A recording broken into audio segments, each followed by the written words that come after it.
لله وكفى وسلام على عباده الذين اصطفى أما بعد أعوذ بالله من الشيطان الرجيم بسم الله الرحمن الرحيم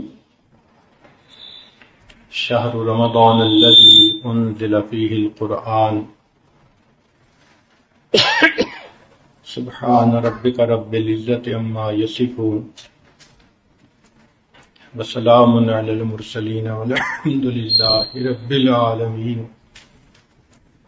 اللهم صل على سيدنا محمد وعلى آل سيدنا محمد وبارك وسلم اللهم صل على سيدنا محمد وعلى آل سيدنا محمد وبارك وسلم اللهم صل على سيدنا محمد وعلى آل سيدنا محمد وبارك وسلم اللہ رب العزت نے اس کائنات کو دو طریقوں سے پیدا فرمایا. کچھ چیزوں کو اللہ نے کن سے پیدا کیا کہ ہو جا فیکون، وہ ہو گئی.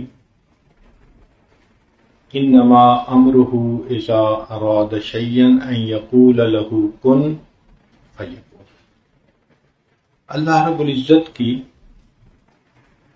عظمت کو اندازہ لگائیے کہ کسی چیز کا میٹیریل بھی نہیں ہے،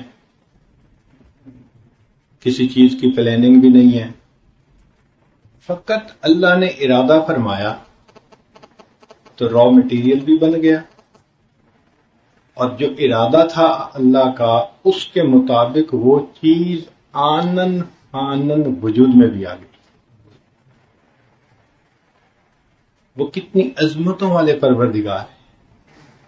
چنانچہ عرش، کرسی، لوح، قلم، جنت، جہنم، فرشتے، یہ سب کن سے پیدا ہوئے. اللہ اکبر کبیرہ. اب ذرا غور کیجئے کہ جو چیز اللہ نے بنائی وہ یہ نہیں تھا کہ بس مٹی کا تودا تھا جو وجود میں آ گیا. نہیں، جنت اتنی خوبصورت اور کوالٹی کے حساب سے اتنی اعلیٰ کہ ہماری سوچ سے بالاتر. کوئی انسان جتنا بھی خوبصورت جنت کے بارے میں سوچے وہ کبھی بھی جنت کے بارے میں سوچ نہیں سکتا. ما لا عین رأت، کسی آنکھ نے وہ خوبصورتی دیکھی نہیں. ولا اذن سمعت، کسی کان نے اس کی خوبصورتی کا تذکرہ کبھی سنا نہیں. ولا خطر علی قلب بشر، کسی بشر کے دل پر اس کا گمان تک نہیں گزرا. ایسی جنت کو اللہ نے کن سے بنا دیا. اللہ اکبر کبیر. اس کی کمیت کا اندازہ لگائیں، سائز کا کہ وہ کتنی بڑی ہے.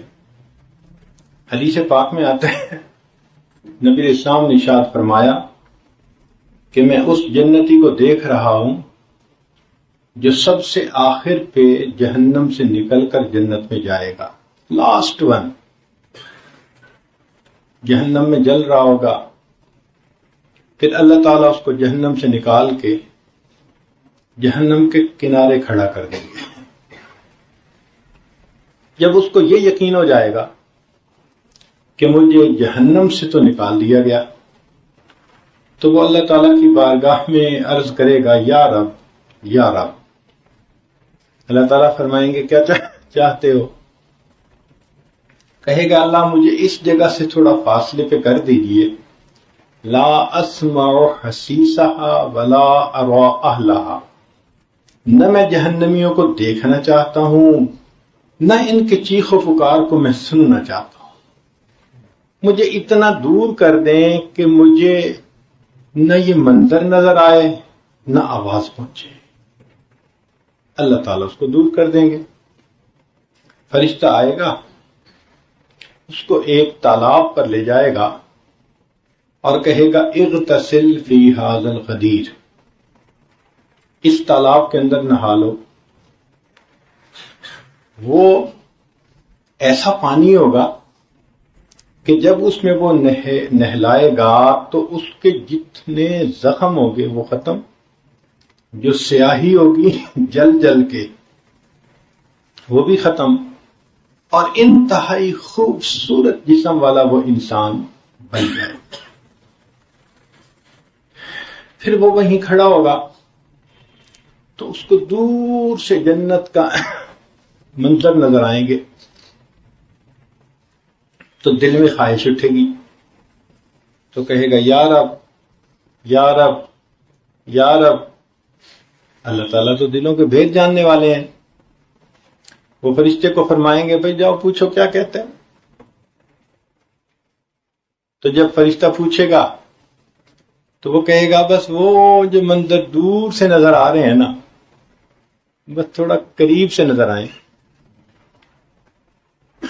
چنانچہ اللہ تعالیٰ اس کو جنت کے اتنا قریب کر دیں گے۔ اب جب وہ وہاں جائے گا تو اس کو جنت کی ٹھنڈی ہواؤں کے جھونکے آئیں گے، معطر ہوا کے، اب رہا نہیں جائے گا، پھر کہنے لگے گا یا رب یا رب یا رب۔ اللہ تعالیٰ فرشتوں کو فرمائیں گے میں جانتا ہوں جو اس کے دل میں ہے، تم ذرا پوچھو جا کے کہتا کیا ہے۔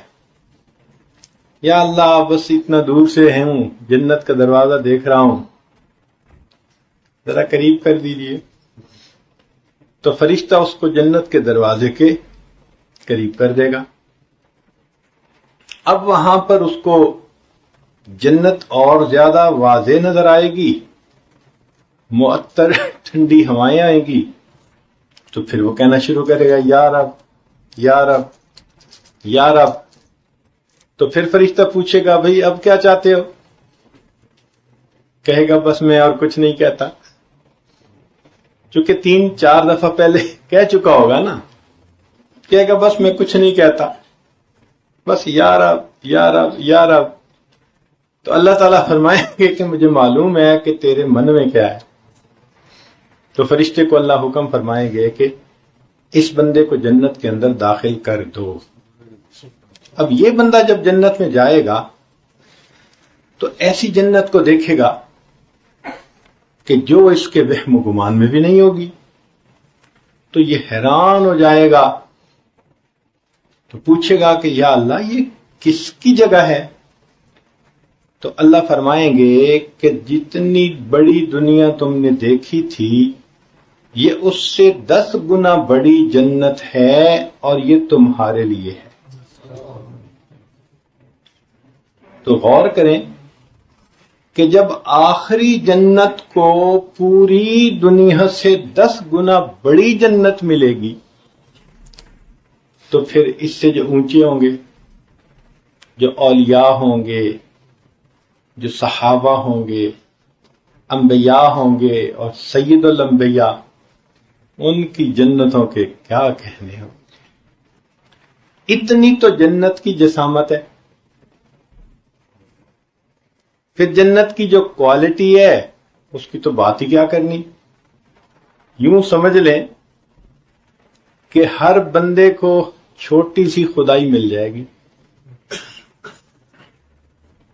ہر بندے کو اللہ تعالیٰ کا حکم ہوگا وَلَكُمْ فِيهَا مَا تَشْتَهِي أَنفُسُكُمْ، جو تمہارا جی چاہے گا وہ ہو جائے گا۔ تو گویا اللہ تعالیٰ نے اس کو عدلے کا بدلہ دیا۔ کیسا؟ کہ دنیا میں اس نے اپنی مرضی کو چھوڑا، رب کی مرضی پہ عمل کیا، اللہ کی مرضی کو پورا کیا۔ تو جب اللہ کی مرضی کو اس نے دنیا میں پورا کیا تو پروردگار عالم جنت میں اس کی مرضی کو پورا فرمائے۔ تم دنیا میں میری مرضی پوری کرتے تھے نا، تم گناہوں سے رکتے تھے، تم برائیوں سے رکتے تھے، اور تم میری مرضی پر عمل کرتے تھے۔ اچھا، دنیا میں تم نے میری مرضی پر عمل کیا، آج میں تمہیں موقع دیتا ہوں جو تمہاری مرضی ہوگی وہ پوری ہو جائے. اب بتائیں وہ کیسی جنت ہوگی کہ بندے کے دل میں ایک خواہش پیدا ہوگی اور وہ پوری ہو جائے گی. یعنی عورتیں سوچیں گی اپنے بارے میں کہ میرا حسن ایسا ہو اور ان کو وہ مل جائے گا. آنکھیں ایسی ہوں، ناک ایسا ہو، سار ایسے ہوں، چہرہ ایسا ہو، کپڑے ایسے ہوں. سبحان اللہ، جو سوچیں گے وہ اسی وقت ہو جائے گا.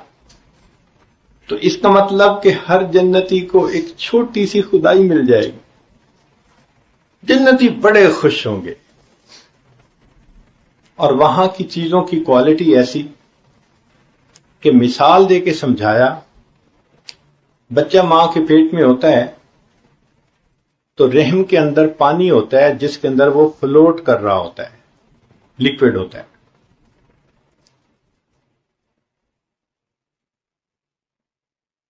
اسی لیے تو والدہ چلتی پھرتی کام کرتی ہے تو وہ شاک ابزاربر کا کام کرتا ہے. اگر یہ نہ ہوتا تو بچہ تو ماں کے بطن میں سے ہی رہ ہی نہ سکتا. تو اللہ رب العزت نے اس کو اس لیکوڈ کے اندر فلوٹنگ بنا دیا. اور دوسرا کہ جب عورت امید سے ہوتی ہے تو اس کے ماہانہ ایام ختم ہو جاتے ہیں. کیوں؟ کہ اب وہی جو ایام والا خون تھا وہ اس کی غذا بنتا ہے. اب انسان اگر سوچے کہ بچپن میں ماں کے بطن میں ہم کیسی جگہ پر تھے کہ پیشاب تھا جس کے اندر ہم فلوٹ کر رہے تھے اور یہ ہماری غذا بن رہی تھی، تو بندے کو کراہت ہوتی ہے، نفرت آتی ہے. تو علماء نے لکھا جس طرح ماں کے پیٹ میں بچے کی غذا کے بارے میں سوچ کر نفرت آتی ہے، جنتی جب جنت میں دنیا کی غذاؤں کے بارے میں سوچے گا اس کو ایسے نفرت آیا کرے. اب آج یہ مرغ ہے، یہ بریانیاں ہیں، یہ میکڈونلڈ کے کھانے ہیں، یہ سوپ ہے، یہ فلاں ہے، یہ چائنیز ڈشیں ہیں، ہم کتنا انجوائے کرتے ہیں. مگر جنت کے کھانے کیا ہوں گے کہ اس جگہ پر بندہ جب دنیا کے کھانوں کے بارے میں سوچے گا تو ایسے کراہت ہوگی، اوہو ہم دنیا میں یہ کھاتے پھرے. تو ایسی کوانٹٹی اور ایسی کوالٹی، اور یہ پیدا کیسے ہوئی؟ فقط کن سے پیدا ہو گئی. اور پھر اس کی ایک وسعت کا اندازہ لگائیے کہ سارے جنتی جنت میں ہوں گے، لیکن اللہ تعالیٰ ان کے عملوں کے برابر ان کو درجے عطا کریں گے. وَلِكُلٍّ دَرَجَاتٌ مِّمَّا عَمِلُوا، ہر بندے کو اس کے عمل کے برابر درجہ ملے گا. اور یہ درجے کی اکاؤنٹیبلٹی اتنی مائنیوٹ ہوگی کہ روایت میں آتا ہے کہ دو بندوں کی زندگی کے اعمال بالکل ایک جیسے ہوں گے، اور ان میں ایک نے ایک مرتبہ سبحان اللہ زیادہ کہا ہوگا تو زیادہ کہنے والے کا درجہ اونچا ہوگا بنسبت دوسرے کے. ایک مرتبہ سبحان اللہ کا ڈفرنس بھی وہاں فیل ہو سکے گا. یا اللہ، اس لیے حدیث پاک میں ہے کہ لن يتحسر اہل الجنہ، اہل جنت کو کسی بات پہ حسرت نہیں ہوگی سوائے دنیا میں گزرے ہوئے ان لمحات کے جو انہوں نے اللہ کی یاد کے بغیر گزارے ہوں، کہ کاش اس میں بھی ہم اگر اللہ کو یاد کر لیتے تو آج ہمارے درجے کتنے بڑے ہوتے. آج ہم سبحان اللہ کو معمولی سا عمل سمجھتے ہیں، اور چاہیں تو ایک دن میں ہزاروں مرتبہ سبحان اللہ پڑھ سکتے ہیں، مگر نہیں پڑھتے، وقت ضائع ہوتا ہے.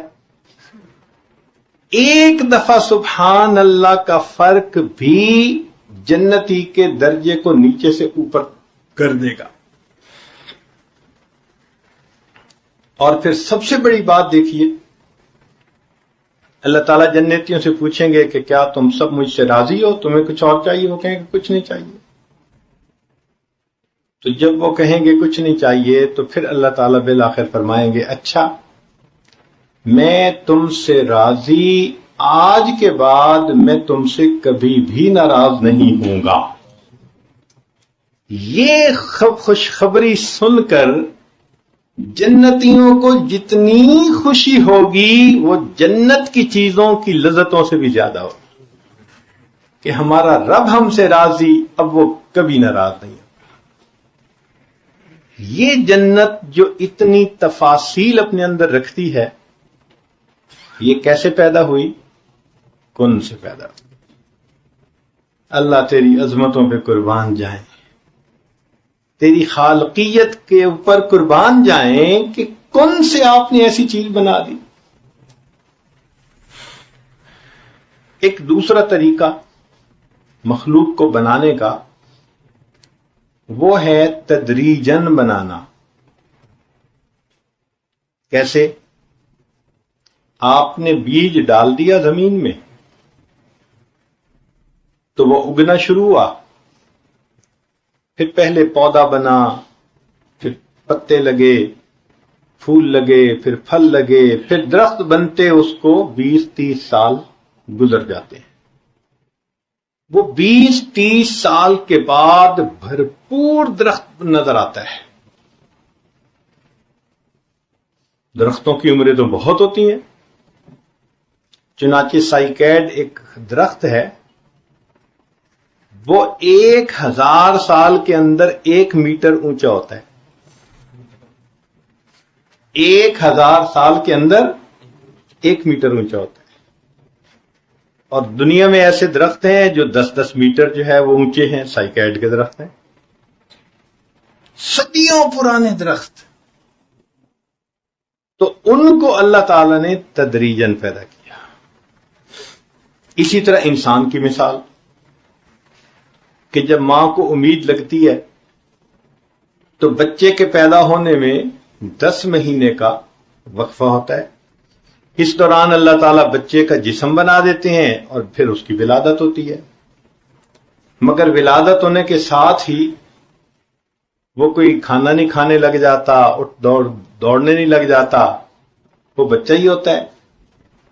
پھر اس کو جوان ہونے میں مزید 15 سال چاہیے. 15 سال کے بعد وہ جوان ہوتا ہے. تو یہ تدریجن جو سلسلہ ہے اس کو عالم خلق کہتے ہیں. چنانچہ عرش کے نیچے جو کچھ ہم دیکھتے ہیں، یہ زمین، یہ آسمان، چاند ستارے، حیوانات، پرندے، خشکی کی مخلوق، تری کی مخلوق، یہ ساری کی ساری مخلوق یہ اللہ تعالی نے تدریجن پیدا فرمائی. اس لیے فرمایا خلق الارض فی یومین، زمین کو 2 دن میں پیدا کیا. ثم استوى الی السماء، پھر اللہ آسمان کی طرف متوجہ ہوئے. وہی دخان، اور یہ اس وقت دخان تھا. پھر اللہ تعالیٰ نے 6 دن میں زمین و آسمان کو مکمل کیا.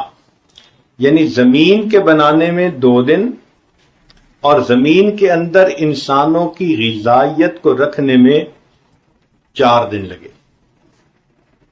وبارک فیہا فی 4 ایام.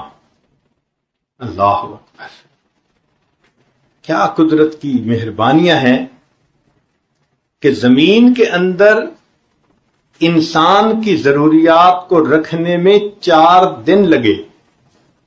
اب وہ دن 24 گھنٹے کے ایسے تو نہیں تھے جیسے آج ہمارے ہاں ہیں. اللہ کے ہاں تو سکیل کچھ اور ہی ہے. بہرحال 6 دن میں زمین کی پیدائش مکمل ہو گئی. اور اللہ کی شان دیکھو، آدم علیہ السلام سے لے کے آج تک millions and billions and trillions of لوگوں نے اسی زمین سے غذائیں حاصل کیں اور اللہ کی جو رکھی ہوئی برکت ہے آج تک اس میں کمی تو نہیں آئی.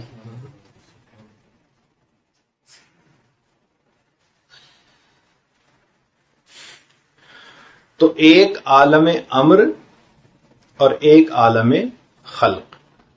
اس لیے اللہ تعالیٰ قرآن مجید میں فرماتے ہیں الا لہ الخلق والامر تبارک اللہ احسن الخالقین، کہ امر بھی اسی کا اور خلق بھی اسی کی.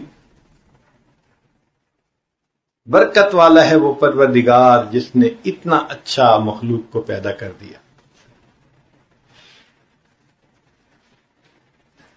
اب ہم اگر انسان پر غور کریں تو انسان ان دونوں عالم کا مجموعہ ہے. انسان کا ایک جسم ہوتا ہے، ایک اس میں روح ہوتی ہے.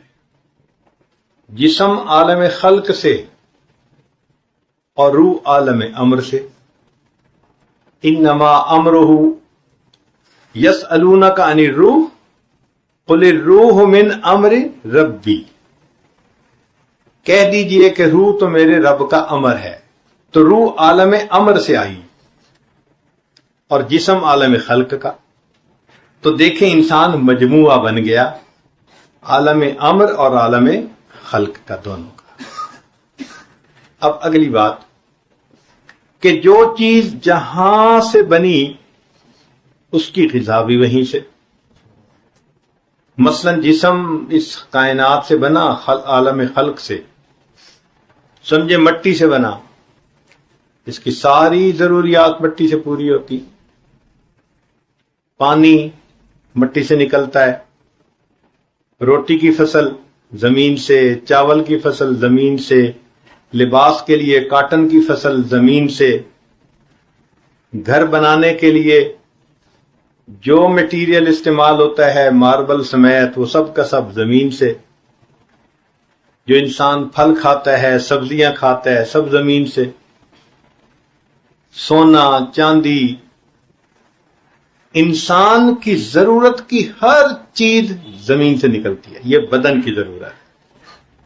تو اللہ تعالیٰ نے جہاں سے جسم کو بنایا اس کی ضروریات کو بھی اللہ تعالیٰ نے وہیں رکھ دیا. اور روح کس سے بنا؟ عالم امر سے. تو روح کی غذا وہ بھی عالم امر سے آتی ہے، عرش کے اوپر سے. اور وہ کیا چیز ہے؟ وہ نور ہے. بدن کو کھانے پینے کی ضرورت ہوتی ہے، روح کو اللہ تعالی کی طرف سے آنے والے انوار و برکات کی ضرورت ہوتی ہے. یہ جسم کی غذا، وہ روح کی غذا. آج کے دور کی ایک بڑی غلط فہمی یہ ہے کہ ہم 24 گھنٹے جسم کی غذا کمانے اور کھانے میں مصروف رہتے ہیں اور روح کی غذا کی طرف سے ہم کوتاہی کرتے ہیں، اگنور کرتے ہیں. آپ اگر گھر کے اندر ایک پودا لگائیں اور پانی دینا بھول جائیں تو کچھ دنوں کے بعد کیا ہوگا؟ مر جائے گا وہ پودا کمزور ہو کے. جس طرح پانی نہ ملنے سے پودا کمزور ہوتے ہوتے بالآخر مر جاتا ہے، روح کو اگر انسان غذا نہ دے تو روح بھی کمزور ہوتے ہوتے بالآخر مردہ ہو جائے. اس لیے انسان دیکھنے میں چل پھر رہا ہوتا ہے مگر دل مردہ ہوتا ہے. غذا جو نہیں دی، کبھی دھیان ہی نہیں دیا کہ غذا کیسی.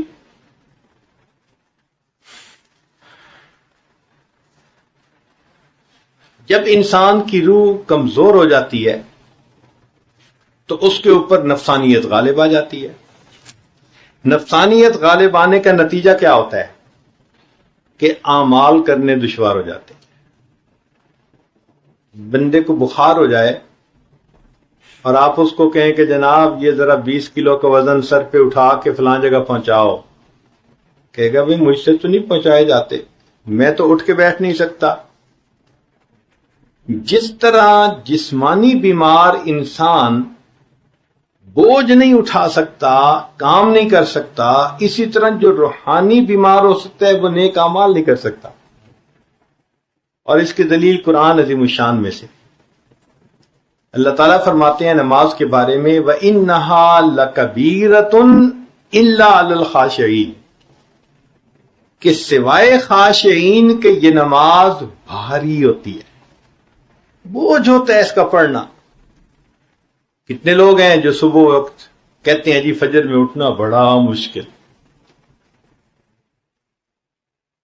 کس قدر تجھ پہ گراں صبح کی بیداری ہے، ہم سے کب پیار ہے ہاں نیند تمہیں پیاری ہے۔ ایسے بندے کے لیے نگاہ کا پرہیز مشکل، سچ بولنا مشکل، نمازیں پڑھنا مشکل، تلاوت کرنا مشکل، ہر اچھا کام کرنا اس کے لیے مشکل ہوتا ہے۔ یہ اس بات کی دلیل کہ یہ انسان روحانی طور پر بیمار ہے، اور ایسے لوگ پھر دین سے بیزار ہوتے ہیں۔ لکھے پڑھے ہوں گے، بڑا مطالعہ ہوگا، مگر دین سے بیزار، دین ان کو پابندیاں نظر آتی ہیں اور دین ان کو سخت نظر آتا ہے اور مشکل نظر آتا ہے۔ کس وجہ سے؟ روح جو بیمار ہے۔ چنانچہ آپ غور کریں کہ آج کے دور میں ہم بیٹے کی شادی کسی لڑکی کے ساتھ کرتے ہیں تو ان کے جسم میچور ہوتے ہیں۔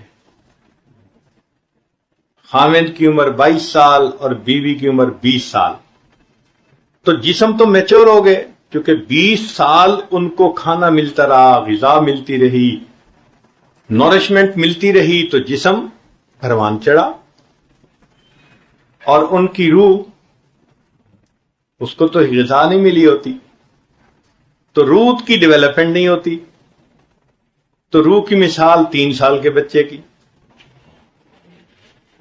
اس لیے شادی ہوتے ہی آپس میں جھگڑے شروع ہو جاتے ہیں۔ ان جھگڑوں کی بنیاد کیا ہوتی ہے؟ نہ ادھر روح پوری طرح جوان ہے، نہ ادھر روح پوری طرح جوان ہے۔ اچھا ایک مثال سن لیں، آپ ایک کمرے میں 3 سال کی عمر کے 2 بچوں کو ذرا تھوڑی دیر الگ کر دیں، 10 منٹ کے اندر ان کی لڑائی ہو جائے گی۔ 10 منٹ کے بعد چیخو پکار شروع ہو جائے گی۔ کیوں؟ وہ جی بچے تھے، انہوں نے تو لڑنا ہی تھا۔ تو ان جوان العمر میاں بیوی کی مثال بھی اصل میں وہ 3 سال کے بچوں کی ہے۔ شادی ہونے کے بعد چیخو پکار، لڑکی والوں کو دیکھو تو ادھر چیخو پکار ہے، شکوے ہی شکوے، لڑکے والوں کو دیکھو تو ادھر چیخو پکار ہے۔ تو ہم نے اپنی روح کو غذا نہیں پہنچائی ہوتی۔ آج ہم 10 گھنٹے کاروبار میں دیتے ہیں تو اس کا مطلب ہے جسم کی غذا کے لیے فکر مند ہیں۔ ہم اپنی روح کی غذا کے لیے کتنا وقت نکالتے ہیں؟ آپ غور کریں، ہمیں دن میں کبھی یہ خیال آتا ہے کہ نہیں ہمیں روح کو بھی کچھ غذا دینی ہے؟ شاید ہم اس کو ضرورت ہی نہیں سمجھتے۔ تو جب ضرورت ہی نہیں سمجھتے تو روح پرورش کیسے پائے گی؟ کیسے مضبوط ہوگی؟ کیسے توانا ہوگی؟ چنانچہ روح کی غذا کے لیے ہمارے مشائخ نے کچھ اعمال بتائے۔ وہ چاہتے ہیں کہ اگر آپ ان چیزوں کو استعمال کریں گے تو آپ کی روح کو غذا ملے گی۔ سب سے پہلے درود شریف پڑھنا۔ یہ روح کی غذا کیسے؟ وہ ایسے کہ حدیث پاک میں آتا ہے کہ جو شخص ایک مرتبہ نبی علیہ السلام پر درود بھیجتا ہے اللہ تعالی اس بندے پر 10 رحمتیں نازل فرماتے ہیں۔ تو رحمتوں کا نزول ہوا نا، تو یہ رحمتیں کس کی غذا بنیں گی؟ روح کی غذا بنیں گی. اور ہماری تو کوتاہی یہاں کہ 100 مرتبہ بھی درود شریف روز نہیں پڑھ پاتے. ایک صحابی نے سوال کیا اللہ کے نبی صلی اللہ علیہ وسلم میں کتنا درود شریف پڑھوں؟ فرمایا جتنا پڑھ سکتے ہو. اللہ کے نبی صلی اللہ علیہ وسلم میں 1/4 پڑھوں گا. زیادہ پڑھو گے تو تمہارا اور فائدہ ہوگا. اچھا اللہ کے نبی صلی اللہ علیہ وسلم میں اپنا آدھا وقت درود شریف پڑھوں گا. نبی اسلام نے فرمایا زیادہ پڑھو گے تو تمہیں زیادہ فائدہ ہوگا. اللہ کے نبی صلی اللہ علیہ وسلم میں 3/4 درود شریف ہی پڑھوں گا ٹائم. فرمایا زیادہ پڑھو گے تو زیادہ فرمائے.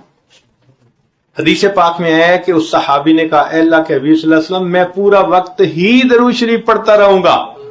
نبی اسلام نے فرمایا اچھا اگر تم ایسا کرو گے اللہ تمہارے گناہوں کو معاف کر دیں گے, تمہارے کاموں کو سنوار دیں گے. اگر تم ہر وقت درود شریف پڑھتے رہو تو اللہ تمہارے گناہوں کو مٹا دیں گے اور تمہارے کاموں کو اللہ سنوار دیں گے. حضرت علی رضی اللہ عنہ فرمایا کرتے تھے کہ اگر اللہ تعالی نے اور اس کے رسول صلی اللہ علیہ وسلم نے تسبیح, تحمید, تکبیر, تحلیل ان کی فضیلتیں نہ بتائی ہوئی ہوتی تو میں سارا وقت نبی علیہ السلام پر درود شریف بھی پڑھتا رہتا. کیونکہ ان کی بھی فضیلتیں بتائی گئی ہیں, اس لیے لا الہ الا اللہ پڑھنا, سبحان اللہ پڑھنا, الحمدللہ, اللہ اکبر, اس لیے میں ادھر بھی ٹائم دیتا ہوں. اگر وہ اللہ اور اس کے رسول صلی اللہ علیہ وسلم نے فضائل نہ بتائے ہوتے تو میں سارا وقت نبی علیہ السلام پہ درود شریف ہی پڑھتا رہتا. اب یہ درود شریف کا پڑھنا روح کی غذا, اور سند ہے کہ ایک دفعہ پڑھنے پر 10 رحمتوں کا نزول. تو یہی رحمت تو انسان کی روح کی غذا ہے. پھر اس کے بعد تلاوت قرآن پاک, اس کا پروف کیا ہے؟ فرمایا وَإِذَا قُرِئَ الْقُرْآنُ فَاسْتَمِعُوا لَهُ وَأَنصِتُوا لَعَلَّكُمْ تُرْحَمُونَ, تم پر رحمتیں برسائی جائیں. تو قرآن پاک سے ثبوت مل رہا ہے نا کہ تلاوت قرآن پر انسان کے اوپر اللہ کی رحمتیں برستی ہیں, تو وہ روح کی غذا ہوتی ہے. اب اس کے 2 طریقے ہیں, یا تو انسان ناظرہ پڑھے یا یاد کیا ہوا پڑھے, اور اس سے بھی بہتر یہ کہ اس کو نماز کی حالت میں پڑھے, پھر اور زیادہ رحمتیں بڑھ گئیں. چنانچہ آپ اپنے اکابر کی زندگیوں کو دیکھیں تو ان کی زندگی کا ایک بڑا معمول تھا رات کا بیشتر حصہ تہجد کی نماز میں اللہ کا قرآن پڑھنا. اور یہ نہیں تھا کہ وہ سارے کئی پارے ہی پڑھتے تھے, پارے بھی پڑھتے تھے, اور کئی مرتبہ ایک آیت کو بار بار پڑھ کر کندے مکرر کا مزہ لیا کرتے تھے. قاسم بن محمد بن بکر صدیق لانو جو فقہائے سبع مدینہ میں سے تھے فرماتے ہیں کہ میں نے اپنی پھوپھی عائشہ صدیق عنہا کو دیکھا, انہوں نے چاشت کے نوافل کی نیت باندھی اور ایک آیت کو پڑھنے لگی. میں کافی دیر بیٹھا رہا, جب میں نے دیکھا ٹائم لگ رہا ہے تو میں نے سوچا میں بازار جاتا ہوں, فلاں کام کر کے آتا ہوں. فرماتے ہیں میں بازار بھی گیا, کام بھی سمیٹا, جب واپس گھر آیا تو میں نے دیکھا اسی جگہ پر وہ کھڑی اسی آیت کو بار بار پڑھ رہی تھی. اتنی دیر ایک آیت کی تلاوت ہوتی تھی جس پر گھنٹوں گزر جاتے تھے. اور نبی علیہ الصلوۃ والسلام بھی اتنا قرآن پڑھتے تھے تہجد میں حتی یتورمت قدمہ, قدم مین مبارک کے اوپر ورم آ جاتا تھا. صدیق اکبر عنہ ان کا تو قرآن مجید کے ساتھ عشق معروف ہے, پڑھتے تھے ہر وقت قرآن، آنکھوں میں آنسو ہوتے تھے، خود بھی روتے تھے، دوسروں کو بھی رلاتے تھے. اور عمر رضی اللہ تعالیٰ عنہ سبحان اللہ تو فجر کی نماز میں تلاوت کرتے تھے تو رونے کی آوازیں چوتھی صف میں جایا کرتی تھی.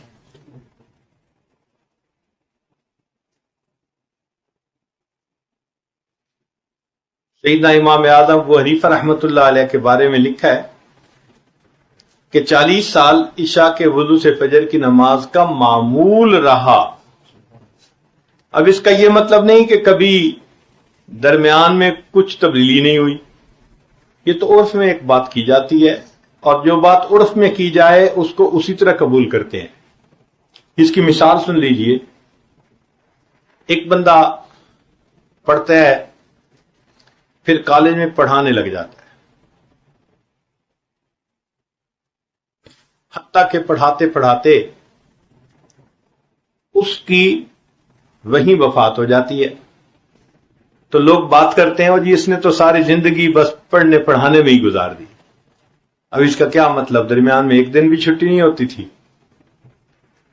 عرف میں کہا جاتا ہے کہ پورا گویا وقت ہی اس نے اسی ترتیب پر گزار دیا. تو اسی طرح 40 سال ان کا معمول رہا. اگر درمیان میں کوئی ایک آدھ دن ایسا نہ بھی ہو سکا یا وضو درمیان میں کر لیا تو اس میں کون سا اشکال ہے؟ انسان عرف میں بات کر جاتا ہے. اب اس کی دلیل سن لیجئے.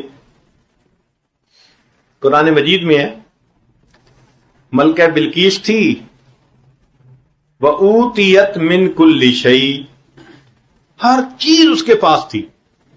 اب کل کے لفظ کو کوئی پکڑ کے بیٹھ جائے، جی اس کے پاس ریفریجریٹر تھا، اس کے پاس مرسیڈیز گاڑی تھی، وہ جی کل کہا ہے قرآن نے، تو کہیں گے عقل کے اندھے.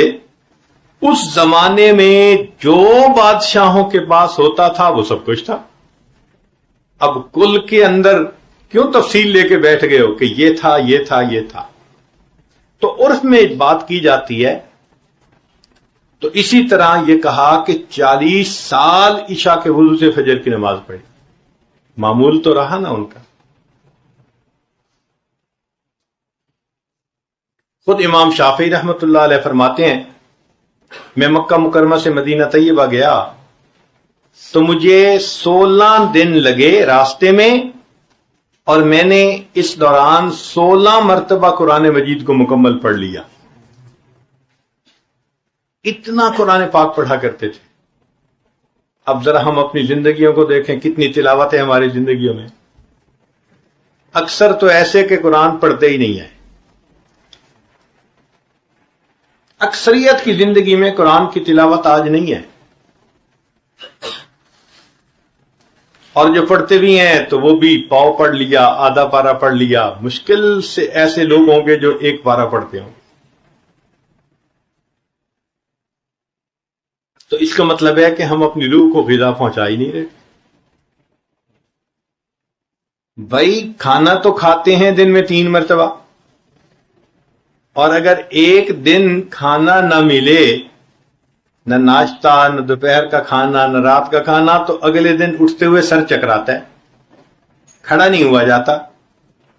تو ایک دن کے غذا کے ناغے پر اگر بدن کی کمزوری اتنی ہو گئی کہ چکر آتے ہیں، تو جس روح کو غذا ملی ہی نہیں، مہینوں کے حساب سے، سالوں کے حساب سے، اس روح کا کیا حال ہوگا؟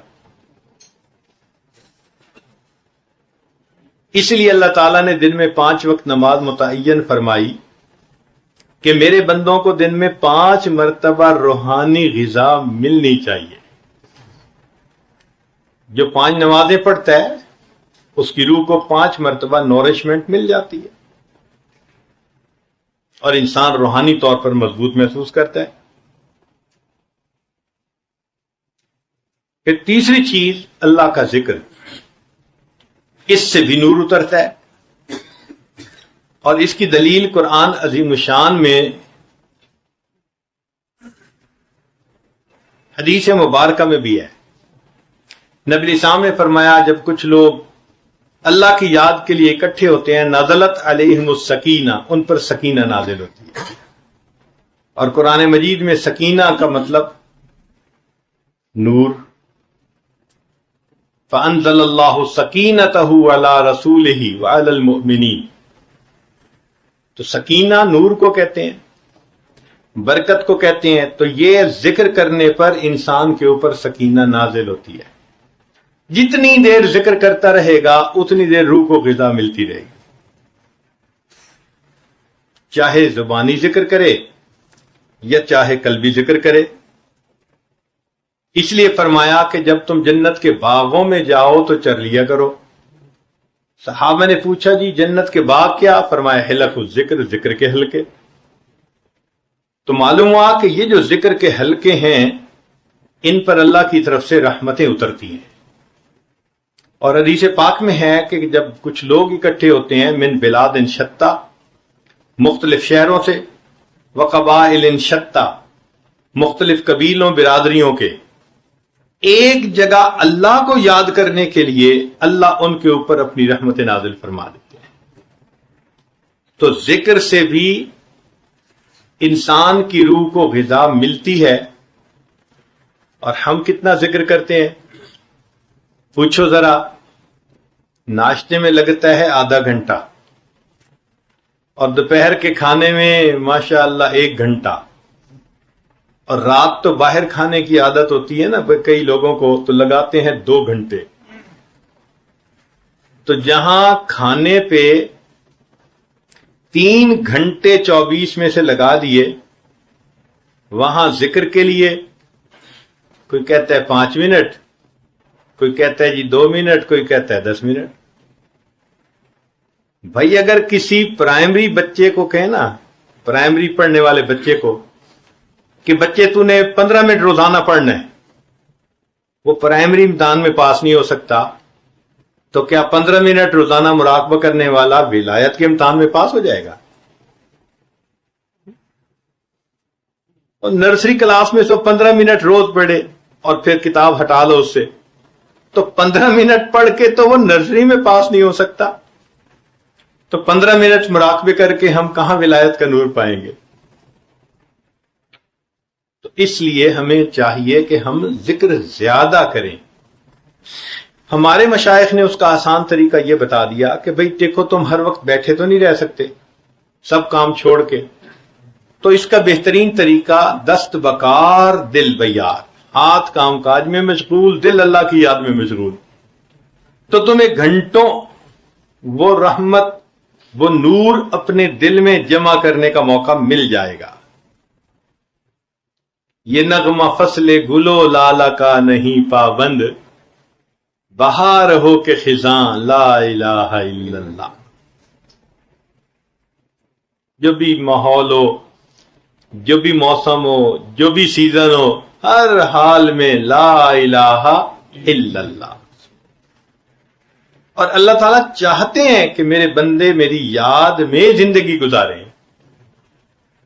شاعر نے لکھا، غضب کیا تیری یاد نے مجھے آ ستایا نماز میں۔ یعنی کہنا وہ یہ چاہتے ہیں کہ اللہ تعالیٰ میں نے نماز کی نیت باندھی تو میرا دل آپ کی طرف متوجہ ہو گیا۔ غضب کیا تیری یاد نے مجھے آ ستایا نماز میں، میرے وہ بھی سجدے ادا ہوئے جو قضا ہوئے تھے نماز میں، جو قضا ہوئے تھے وہ سجدے بھی ادا ہو گئے، اس لیے کہ آپ کی محبت سے جو میں نے نماز پڑھی۔ تو ہمیں بھی چاہیے کہ ہم ذکر کی کثرت کریں، چونکہ ذکر سے ذات کی محبت پیدا ہوتی ہے۔ جو بندہ اللہ کا ذکر کثرت سے کرتا ہے تو اللہ تعالیٰ کی محبت اس کے دل میں پیدا ہوتی ہے۔ پھر ایک چیز ہمارے مشائخ فرماتے ہیں، استغفار۔ یہ استغفار اصل میں انسان کے جسم پر، دل پر جو گناہوں کے اثرات ہیں نا، یہ اس کو دھونے کے لیے۔ اس کی مثال ایسے جیسے ونڈ سکرین کے اوپر وائپر لگا ہوتا ہے۔ آپ ٹریول کر رہے ہیں، تو موسم کی وجہ سے دھند آ جاتی ونڈ سکرین کے اوپر. تو جب باہر دھند آ جائے تو وائپر چلا دو تو پھر صاف. پھر چند کلومیٹر چلتے ہیں پھر دھند آ جاتی ہے پھر وائپر چلا دیتے ہیں. تو استغفار کی مثال ایسے کہ جیسے یہ روزانہ 100 مرتبہ وائپر چلا کر دل کی ظلمت کو مٹا دیتا ہے.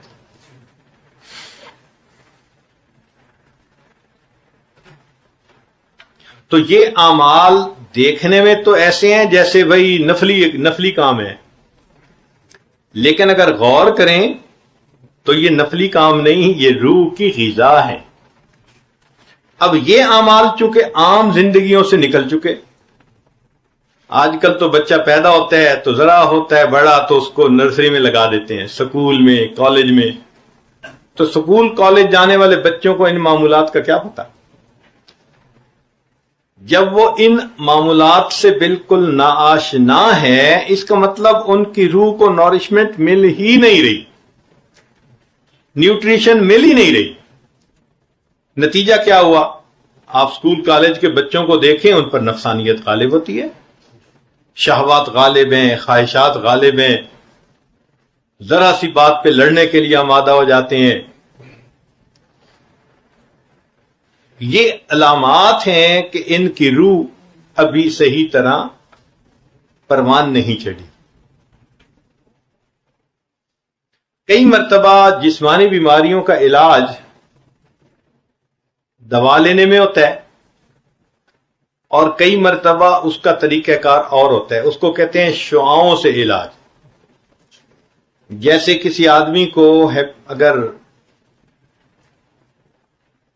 کینسر ہو جائے تو شعاؤں سے علاج کرتے ہیں، اس کو ایکسپوز کرتے ہیں شعاؤں کے سامنے، تو اس سے اس کا کینسر وہ ختم ہو جاتا ہے، کنٹرول ہو جاتا ہے. تو اللہ تعالیٰ نے یہ بھی ایک طریقہ رکھا ہے کہ اگر تمہارے دل میں گناہوں کے کینسر زیادہ ہو گیا اور تم خود اتنے عمل نہیں کر پا رہے، تو طریقہ یہ ہے کہ تم کسی صاحب باطن، صاحب بصیرت بندے کے ساتھ اپنا تعلق جوڑ لو.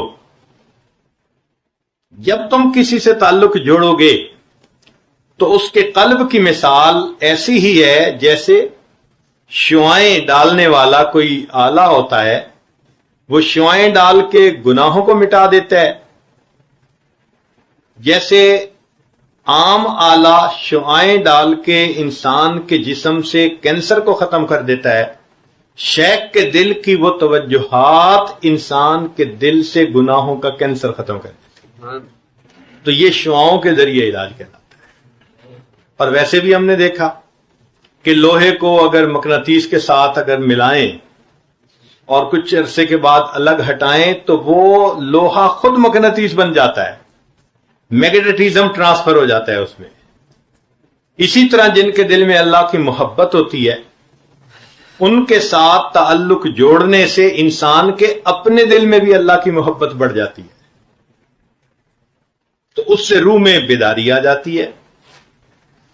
یہ تعلق بھی ہمیں چاہیے کہ ہم اپنے بڑوں سے جوڑیں.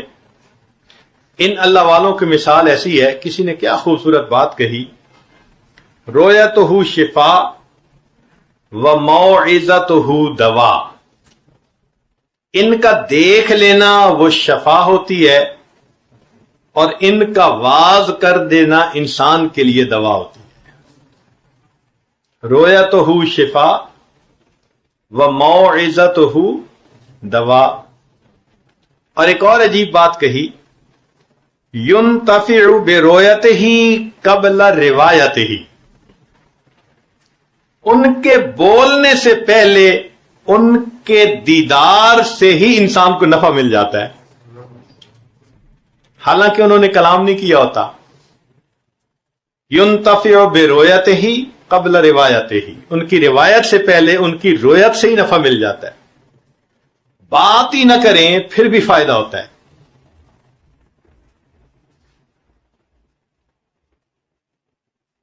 اسی لیے مولانا روم رحمۃ اللہ علیہ فرماتے ہیں، قال راب گزار مرد حال شو، پیش مرد کامل پامال شو صد کتاب و صد ورق در نار کن جان و دل را جانب دلدار کن. کسی اللہ والے کے قدموں میں اپنے آپ کو پامال کر دو، دل سنور جائے گا. علامہ اقبال نے کیا خوبصورت شعر کہا ہے وہی تیرے زمانے کا امام برحق، ہے وہی تیرے زمانے کا امام برحق جو تجھے حاضر و موجود سے بیزار کرے. یعنی ایسا شیخ کہ جس کی صحبت میں رہ کے جو حاضر موجود ہے اس سے انسان بیزار اور اس کا آخرت کی طرف رجحان ہو جائے. حدیث پاک میں فرمایا التجافی عن دار الغرور، دھوکے والے گھر سے انسان کا دل کٹ جائے، والانابۃ الی دار الخلود، ہمیشہ رہنے والے گھر کی طرف اس کا رجحان لگ جائے تو یہ مومن کی پہچان ہے. وہی تیرے زمانے کا امام برحق جو تجھے حاضر و موجود سے بیزار کرے، موت کے آئینے میں تجھ کو دکھا کر رخ دوست زندگی تیرے لیے اور بھی دشوار کرے.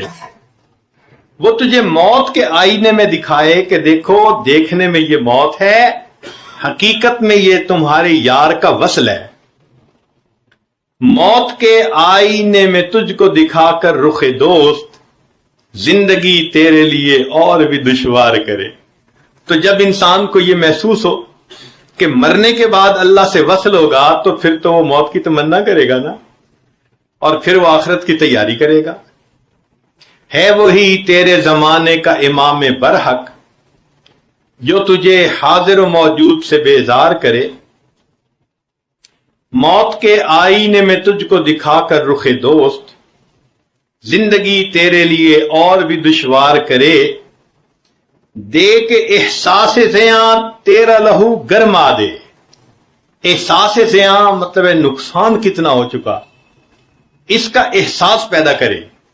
مثال کے طور پہ آج کی اس مجلس میں جو آدھی گفتگو آپ نے سنی تو اس کے سننے کے بعد یہ احساس دل میں ضرور ہوتا ہے کہ ہم نے اپنی روح کو بہت اگنور کیا، ہم نے تو معمولات ہی نہیں کیے، روح کو غذا ہی نہیں پہنچائی، تو ہماری روح تو اتنی کبھی نہیں ہوگی.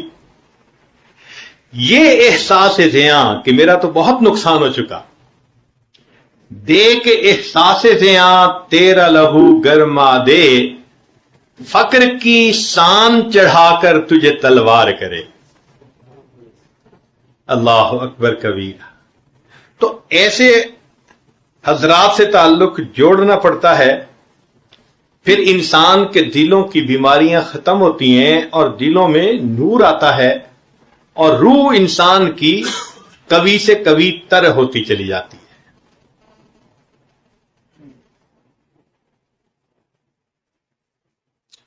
چھٹی بات جس سے کہ انسان کو روح کو غذا ملتی ہے وہ ہے روزے رکھنا.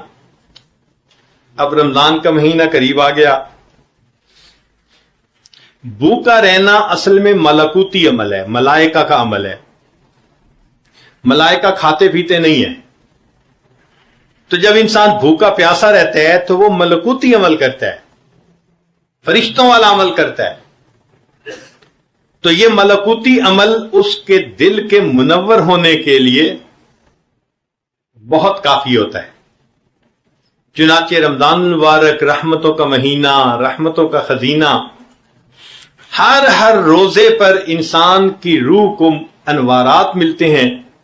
اس لیے رمضان شروع ہوتے وقت اپنی حالت کو دیکھیں اور رمضان ختم ہونے کے بعد حالت کو دیکھیں، آپ کو خود اپنی روحانیت میں ایک بلندی نظر آئے گی.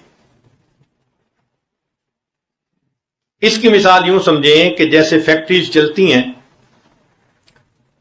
اور 24 گھنٹے چل رہی ہوتی ہیں، تو ان کے ہاں ہر سال ایک مینٹیننس کا مہینہ ہوتا ہے. فرٹیلائزر فیکٹری، جی مینٹیننس کا مہینہ فلاں ہے، اس مہینے میں پورے پلانٹ کو بند کر دیتے ہیں، اور پھر ہر موٹر کو کھول کے اس کے بیرنگ بدلتے ہیں، پمپ کو کھول کے اس میں ویئر ٹیئر ہوتی ہے تو حالات اس کے پرزے بدل دیتے ہیں، اس کو ٹھیک کر دیتے ہیں، گریس کر دیتے ہیں، حتیٰ کہ جب اچھی طرح مینٹیننس ہوتی ہے تو وہی مشین پھر دوبارہ 1 سال پھر چلنے کے لیے تیار ہو جاتی ہے۔ تو اللہ رب العزت نے انسان کی باطنی مینٹیننس کے لیے رمضان کا مہینہ بنا دیا۔ میرے بندو، تم پچھلے 11 مہینے جو گناہ کرتے رہے، تمہاری آنکھوں پہ اس کا اثر، زبان پہ اثر، دل پہ اثر، لہذا آؤ ذرا اس میں روزے رکھو اور دعائیں مانگو اور میرا قرآن سنو، سحری کرو گے، افطاری کرو گے، ہم سے مانگو گے تو ہم تمہارے جسم کے ان تمام زنگ کو ختم کر دیں گے اور ہم روحانی طور پر تمہیں ایک نئی زندگی پھر عطا کر دیں گے۔ چنانچہ رمضان مبارک کا مہینہ انسان کی روحانیت کی بلندی کے لیے بہت اہم ہے۔ آپ حیران ہوں گے، حدیث پاک میں ہے کہ نبی علیہ السلام اس مہینے کا انتظار فرماتے تھے۔ بھئی انتظار تو اسی چیز کا کرتے ہیں نا جو بہت قیمتی ہوتی ہے۔ دعا مانگتے تھے، اللہم بارک لنا فی رجب و شعبان و بلغنا رمضان، اللہ رجب اور شعبان میں برکت عطا فرما اور بخیریت رمضان تک پہنچا۔ جس مہینے کے آنے کی دعائیں مانگتے تھے اللہ کے حبیب صلی اللہ علیہ وسلم، وہ مہینہ کتنا بابرکت مہینہ ہوگا۔ سیدہ صدیقہ لانا فرماتی ہیں، جب رمضان آتا تھا تو نبی علیہ السلام کے اندر میں 3 تبدیلیاں محسوس کرتی تھی۔ پہلی تبدیلی کہ اللہ کے حبیب صلی اللہ علیہ وسلم دعا میں بہت خشوع فرماتے تھے، بہت رو رو کے دعائیں مانگتے تھے، اور عبادت میں اپنے آپ کو تھکا دیتے تھے اور اللہ کے راستے میں دونوں ہاتھ سے خرچ کر دیا کرتے تھے۔ اب عبادت زیادہ کرنا یا دعا لمبی مانگنا تو یہ تو روح کی غذا ہے۔ تو گویا رمضان المبارک میں اللہ کے پیارے حبیب صلی اللہ علیہ وسلم روح کی غذا زیادہ پہنچانے کے لیے خوب کوشش کیا کرتے تھے۔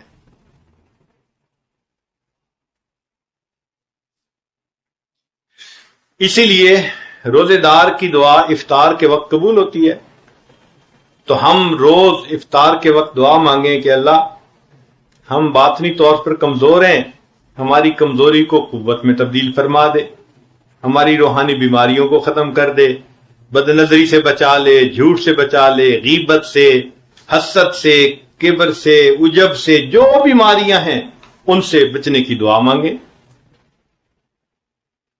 اور اسی لیے جبریل علیہ السلام نے یہ دعا مانگی، برباد ہو جائے وہ شخص جس نے رمضان کا مہینہ پایا اور اس نے اپنی مغفرت نہ کروائی۔ اور اللہ کے حبیب صلی اللہ علیہ وسلم نے اس دعا کے اوپر آمین کی مہر لگا دی۔ ماں بچے کو کبھی بد دعا نہیں دیتی، تو جو اللہ کے حبیب صلی اللہ علیہ وسلم ماں سے بھی زیادہ اپنے امتی سے محبت کرنے والے ہوں، وہ کیسے بد دعا دے سکتے ہیں؟ معلوم ہوا کہ نقصان اتنا بڑا ہے کہ اللہ کے حبیب صلی اللہ علیہ وسلم نے بھی تصدیق کر دی، واقعی رمضان کا مہینہ آئے اور مغفرت نہ کروائے تو وہ بدبختی ہے۔ تو آپ صلی اللہ علیہ وسلم نے اس بد دعا کے اوپر آمین فرما دی۔ اور پھر اس میں اللہ تعالیٰ نے رحمت کر دی کہ آخری 10 دن اعتکاف بھی بنا دیے۔ یہ اللہ تعالیٰ کی طرف سے رحمت ہو گئی۔ حدیث پاک میں آتا ہے کہ جو رمضان کا اعتکاف کرے 2 کامل حج اور 2 کامل عمرے کرنے کا ثواب لکھا جاتا ہے۔ اور یہ ایسا ہی ہے جیسے کوئی بندہ آ کے محبوب کی چوکھٹ پکڑ کے بیٹھ جائے، اگر تو در نہ کھولے گا تو میں بھی در نہ چھوڑوں گا، اگر تو در نہ کھولے گا تو میں بھی در نہ چھوڑوں گا۔ اس طرح 10 دن کہ میں منا کے اٹھوں گا اللہ کو۔ اجازت ہو تو آ کر میں بھی شامل ان میں ہو جاؤں، اجازت ہو تو آ کر میں بھی شامل ان میں ہو جاؤں، سنا ہے کل تیرے در پر ہجوم عاشقاں ہوگا۔ تو 20ویں روزے اللہ کے در پر ہجوم عاشقاں ہوتا ہے۔ اعتکاف والے گھروں کو چھوڑ کے آ جاتے ہیں،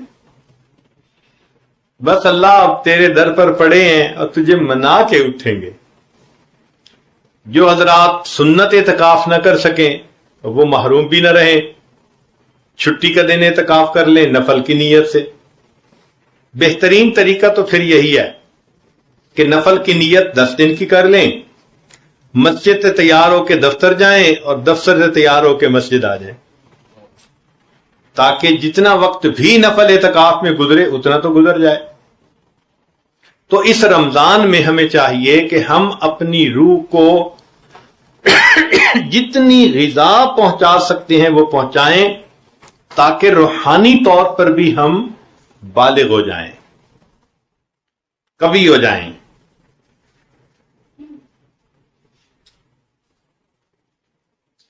آٹھویں چیز جس سے کہ انسان کی روح کو غذا ملتی ہے وہ ہے دعا،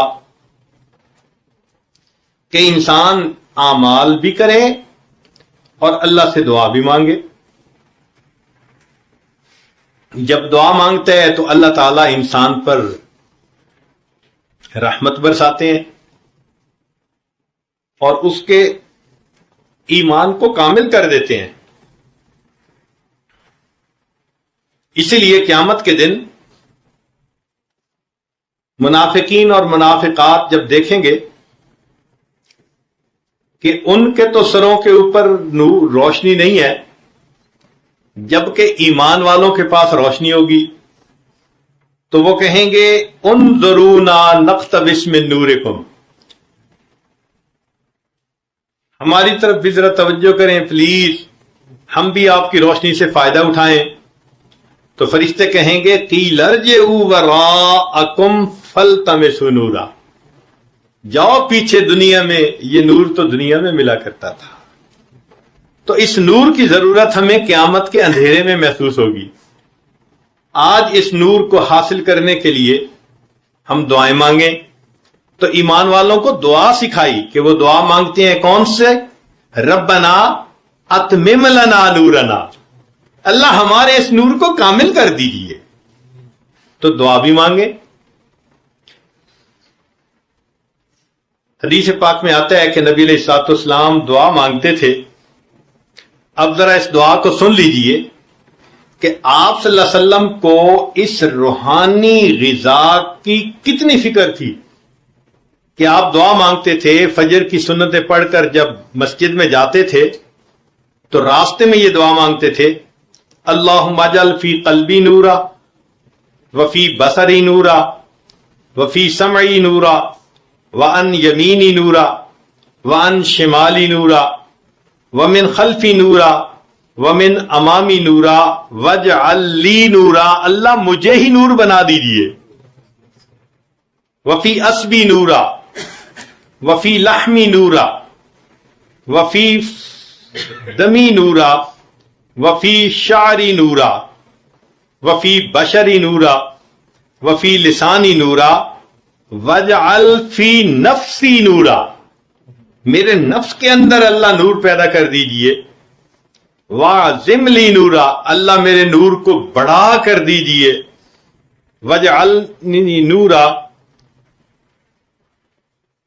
ومن فوقی نورا ومن تحتی نورا، اور آخر پر نبی علیہ السلام نے فرمایا اللہم اعطنی نورا، اللہ مجھے نور عطا فرما دیجئے۔ اب دیکھیں کتنی پیاری دعا اللہ کے حبیب صلی اللہ علیہ وسلم نے امت کو سکھائی، اور ہم میں سے کتنے ہیں جو روزانہ یہ دعا مانگتے ہیں؟ اگر روزانہ مانگتے ہی رہتے تو ہو سکتا ہے کہ اللہ کی رحمت متوجہ ہو جاتی، مگر ہم تو اس ایسپیکٹ سے کوئی محنت ہی نہیں کر پا رہے کہ ہماری روح بھی جو ہے غذا پائے۔ اور اسی لیے آج تمام دنیا کے فسادات اسی لیے ہیں کہ جسم میچور ہو چکے اور روح امیچور ہوتی ہے. تو روح کی غذا کے لیے بھی ہمیں کوشش کرنی چاہیے. بلکہ یہ صرف رمضان کا مہینہ ہی نہیں روزے میں گزارنا، یہ تو مشق ہے ایک مہینے کی. حقیقت میں تو پوری زندگی ہی روزے کی طرح گزارنی ہے. ہمارے بزرگوں نے ایک فکرے میں بات سمجھا دی. فرمایا الدنیا یوم ولنا فیہا صوم. دنیا ایک دن کی ہے اور ہم نے اس ایک دن میں روزہ رکھا ہوا ہے. تو جیسے رمضان میں انسان کئی گناہوں کو چھوڑ دیتا ہے، فرماتے ہیں تھوڑی سی تو زندگی ہے، پوری زندگی میں ہی گناہوں کو چھوڑ دو. تو ہم دعا بھی مانگیں تاکہ اللہ تعالی ہمارے دلوں کو بیدار فرما دیں، روح کو تازہ کر دیں، اور رب کریم ہماری ان دعاؤں کو قبول فرما لے. آج عبادت کر لیں گے، محنت کر لیں گے، اس کا نتیجہ کل قیامت کے دن اپنی آنکھوں سے دیکھیں گے. اور اگر غفلت برتیں گے تو پھر جیسے ہی اس دنیا سے آنکھیں بند ہوگی، انسان کو اس وقت اپنے نقصان کا احساس ہوگا کہ میں کتنا بڑا نقصان کر بیٹھا. اس دنیا کے اندر میں نے تیاری کوئی نہ کی. اس کی مثال یوں سمجھیں کہ ماں کا پیٹ بچے کے آرگن ڈیولپ ہونے کی جگہ ہے. اگر کوئی آرگن ادھر ڈیولپ نہ ہو تو باہر آ کے ڈیولپ نہیں ہو سکتا. مثلا ایک بچہ ماں کے پیٹ سے اندھا پیدا ہوتا ہے، اب دنیا کا کوئی ڈاکٹر اس کو بینائی نہیں لا کے دے سکتا. یا کسی کی 5 انگلیاں نہ بنی تو دنیا میں آ کے انگلیاں بن نہیں سکتی کہ جی ماں کا پیٹ اعضاء بننے کی جگہ تھی، وہاں نہیں بنا تو یہاں کیسے. اسی طرح یہ زمین و آسمان کا پیٹ ہماری روح کے سنورنے کی جگہ ہے، روحانی طور پر پرویش پانے کی جگہ ہے. اگر ہم یہاں رہتے ہوئے اپنے اندر اس نور کو پیدا نہیں کریں گے تو پھر مرنے کے بعد یہ نور ہمارے اندر کبھی پیدا نہیں ہو سکے گا. پھر ہم حسرت کریں گے کہ کاش ہم نے اپنی روح کے لیے بھی کچھ کیا ہوتا. وہاں جا کے اس کی قدر و قیمت سمجھ میں آئے گی. اللہ اکبر کبیرہ. آپ حیران ہوں گے، تفسیر روح البیان میں مفسر نے لکھا ہے کہ 10 جانور جنت میں جائیں گے. 10 جانور جنت میں جائیں گے. ان میں ایک بقرہ موسیٰ علیہ السلام والی گائے جس کو ذبح کرنے کا حکم دیا گیا، ان تذبحوا بقرہ، تو اس کو اللہ تعالیٰ جنت عطا کریں گے. دوسرا یونس علیہ السلام کی حوت، وہ مچھلی جس نے یونس علیہ السلام کو اپنے پیٹ میں لے لیا تھا، اس کو بھی اللہ جنت عطا فرمائیں گے. الکبش اسماعیل علیہ السلام کی جگہ جو مینڈا ذبح ہوا اس کو بھی جنت ملے گی. اجل ابراہیم، جب فرشتے آئے تھے اور ابراہیم علیہ السلام نے ایک بچڑے کو ذبح کیا، اجل سمین، تو وہ بھی جنت میں جائے گا. پھر نمل سلیمان علیہ السلام کے سامنے جس چیونٹی نے گفتگو کی تھی، یا ایتھا النمل ادخلوا مساکنکم، وہ چیونٹی بھی جنت میں جائے گی. ہدہد بلقیس، وہ ہدہد پرندہ جو بلقیس کے پاس موسیٰ حضرت سلیمان علیہ السلام کا مکتوب لے کر جایا گیا، تو اس کو بھی اللہ تعالیٰ جنت عطا فرمائیں گے. پھر ناقہ صالح علیہ السلام، حضرت صالح علیہ السلام کو ایک اونٹنی ملی تھی جو اتنا دودھ دیتی تھی کہ پوری قوم سیراب ہو جاتی تھی، اور اسی میں اس قوم کی آزمائش تھی.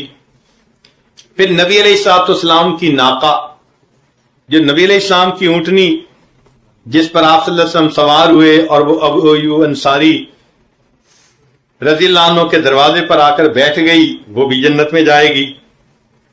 اور حمار عزیر علیہ السلام کا گدھا، قرآن میں جس کا تذکرہ بھی ہے، اور کلب اصحاب کہف کا کتا، وہ بھی جنت میں جائے گا۔ اس کے بارے میں لکھا ہے علماء نے کہ جب اصحاب کہف جا رہے تھے تو جب یہ شروع میں ساتھ لگا تو انہوں نے اس کو بھگانے کی کوشش کی، مگر یہ ساتھ ساتھ رہا۔ تو شاعر نے کہا، نہ میں بھوکاں تے نہ میں ٹوکاں تے نہ میں شور مچاواں، نیکاں دے لڑ لگیاں شالا میں بھی جنت جاواں۔ اس کتے کو بھی جنت ملے گی۔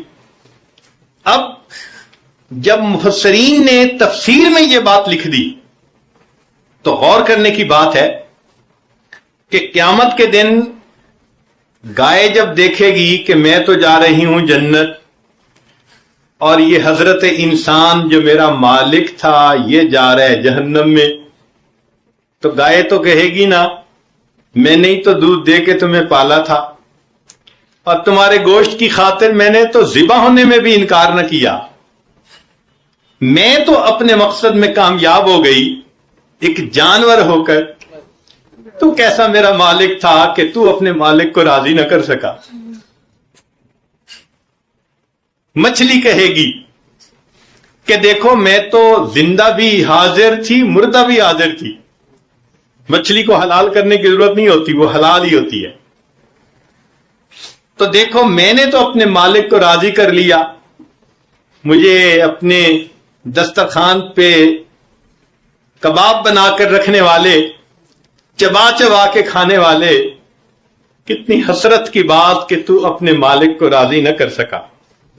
مینڈا بھی کہے گا، میرے گلے پہ چھری پھرتی تھی اور میں کوئی رکاوٹ نہیں کرتا تھا، آج میں جنت جا رہا ہوں تو انسان ہو کے جہنم گیا۔